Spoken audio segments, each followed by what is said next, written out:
Hello दोस्तों, नमस्कार। मैं वीरेंद्र कुमार मांझी, आप देख रहे हैं BRK अनमोल लाइव। अभी हम लोग हैं बोध गया में और यहाँ लोकसभा चुनाव समिति का गठन किया गया है। ये वार्ड नंबर 23 है। यहाँ के लोग सभी उपस्थित हुए और यहाँ के जो बोध गया विधानसभा के पर्यवेक्षक हैं हमारे कौशलेंद्र कुमार जी, और हम सेकुलर पार्टी के प्रवक्ता हुए इंजीनियर नंदलाल मांझी जी, और जिला अध्यक्ष नारायण प्रसाद मांझी जी, और तमाम लोग यहाँ पर हम सेकुलर पार्टी के नेता लोग हैं।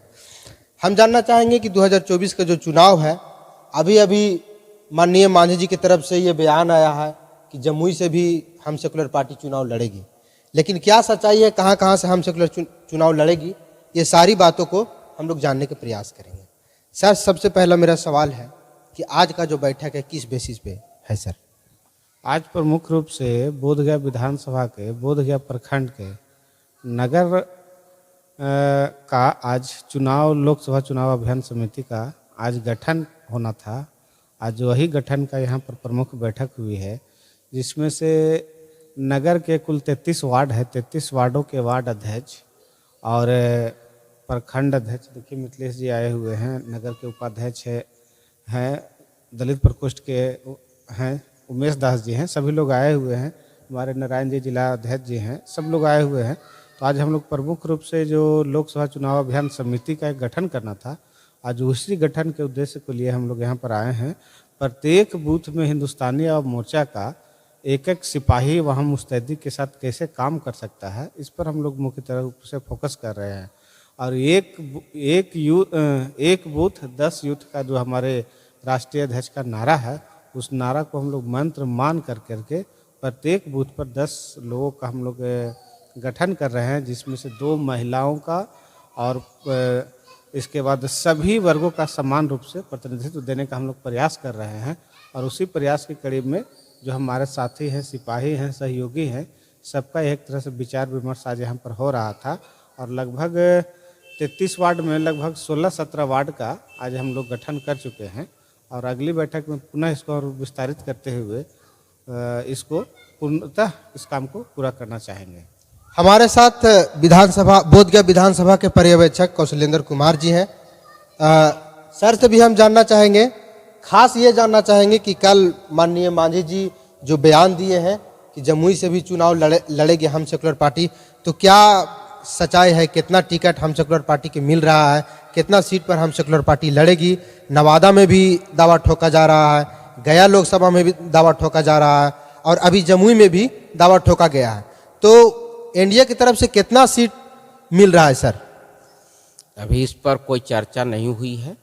गया लोकसभा निश्चित हो गया है कि संतोष मांझी जी चुनाव यहाँ से लड़ेंगे। हम लोग 5 सीट पर डिमांड करने सोच रहे हैं। औरंगाबाद है, आपका गया लोकसभा है, नवादा है, जमुई है और मुंगेर है। ये 5 लोकसभा पर हमारी पार्टी फोकस कर रही है। अब मिलेगा कितना, ये तो तालमेल का मामला है, ये विचार विमर्श के बाद ही हम लोग कह पाएंगे, लेकिन 5 लोकसभा पर हम लोग मांग करेंगे। यानी पूरा मगध नहीं, मगध से हम लोग निकल रहे हैं बाहर, जमुई की ओर भी हम लोग जा रहे हैं, मुंगेर की ओर भी आ रहे हैं। हम लोग क्षेत्रीय संतुलन और सामाजिक संतुलन दोनों पर ध्यान दे रहे हैं। हम लोग चाहते हैं कि ओबीसी को भी मौका मिले, दलित को भी मौका मिले और स्वर्ण को भी मौका मिले। इसीलिए हम लोग सामाजिक समीकरण पर भी ध्यान दे रहे हैं। हमारी पार्टी ध्यान दे रही है। अच्छा, बात करें जमुई जिला को, तो जमुई में वहाँ ऑलरेडी एनडीए गठबंधन के जो घटक दल हैं वहाँ से सांसद हैं, क्या कहना चाहेंगे सर? हो सकता है चिराग पासवान जी हाजीपुर से लड़ना चाहें, हम लोग अपना डिमांड रखेंगे। हाजीपुर से अगर वो आना चाहते हैं तो हाजीपुर से लड़ेंगे। हम अपनी पार्टी की ओर से डिमांड रखेंगे जमुई के लिए। यानी हम सेकुलर पार्टी 5 सीट मांग रही है, और मांग है, लेकिन कितना सीट पर तय होगी ये बैठक के बाद पता चलेगा। हमारे साथ जिला अध्यक्ष नारायण प्रसाद मांझी जी हैं, इनसे भी हम जानना चाहेंगे कि लोकसभा चुनाव का क्या दशा और दिशा अभी तक तय हुआ है सर? देखिए, अभी हम लोग आज जो बैठक थी बोध गया नगर की हिंदुस्तानी आवाम मोर्चा सेकुलर पार्टी की, और ये बैठक में अभी हम लोग प्रायोरिटी के तौर पे मेन फोकस कर रहे हैं गया लोकसभा को लेकर के। और चूंकि हमारे आदरणीय नेता का कहीं न कहीं यह कर्मस्थली रहा है, यहाँ से राजनीतिक जीवन का सफ़र शुरुआत किए हैं, तो गया लोकसभा में 10 विधानसभा है, पूरे ज़िले में 10 विधानसभा है और गया लोकसभा में 6 विधानसभा है। तो कई विधानसभा का प्रतिनिधित्व कर चुके हैं आदरणीय जीतन राम मांझी जी।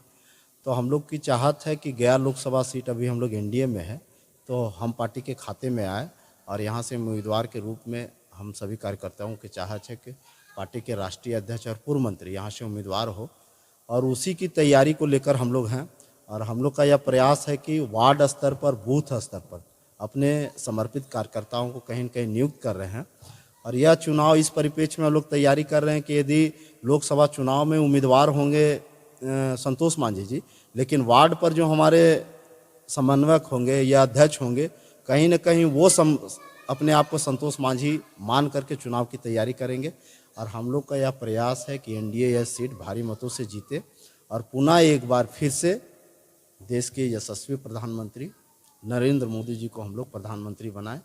और हम लोग का तो प्रयास है कि बिहार के 40 सीट में हम लोग का जहाँ जहाँ जनाधार है, तो एनडीए को हम लोग जहाँ सहयोग कर सकते हैं तो वहाँ पर हम लोग मजबूती से इसी तरीके से काम कर रहे हैं। और हम लोग का प्रयास है कि आने वाले लोकसभा में 40 सीट एनडीए इस बार जीते। सर, अभी मीडिया में हल्ला चल रहा है 33% आरक्षण को लेकर के जो महिलाओं को दिया गया, क्या कहना चाहेंगे? बहुत से लोग इसका विरोध भी कर रहे हैं, बहुत से लोग सपोर्ट भी कर रहे हैं, क्या कुछ इसमें हकीकत है? थोड़ा सा बताने के काम कीजिए।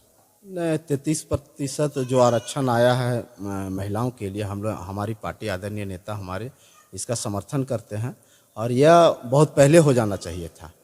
और यह जो है कहीं न कहीं हम बात करते हैं, सबके समन्वय की बात करते हैं, सबके विकास की बात करते हैं, तो आधी आबादी को भी उनका अधिकार मिलना चाहिए, वो भी अपने अधिकार की बात लोकसभा राज्यसभा में रख सके, विधानसभा में रख सके। तो इसके लिए इसके हम लोग पक्षधर हैं कि 33% जो आरक्षण हुआ है। लेकिन भविष्य में आगे देखेंगे कि और भी, जैसे अभी SC ST का उसमें आरक्षण का प्रावधान है, तो पिछड़ा अति पिछड़ा को भी कहीं न कहीं उसमें सहभागी मिलना चाहिए, हम लोग की मांग है। यानी संशोधन करके इस पे लागू किया जा सकता है। भविष्य में आगे इस तरीके का हो, उनको भी प्रतिनिधित्व का मौका मिलना चाहिए। अभी बिहार में एक अलग मुद्दा छिड़ा हुआ है, एक दलित व्यक्ति पर किसी ने पेशाब कर दिया है, कोई मनचले ने, क्या कहना चाहेंगे सर? बिहार में क्या चल रहा है, कुछ इस पर अपना ओपिनियन दीजिए। देखिए, इस तरह का जो भी असामाजिक तत्व के लोग हैं, असामाजिक तत्व के सोच के लोग हैं, उन पे सख्ती से कानूनी कार्रवाई होना चाहिए।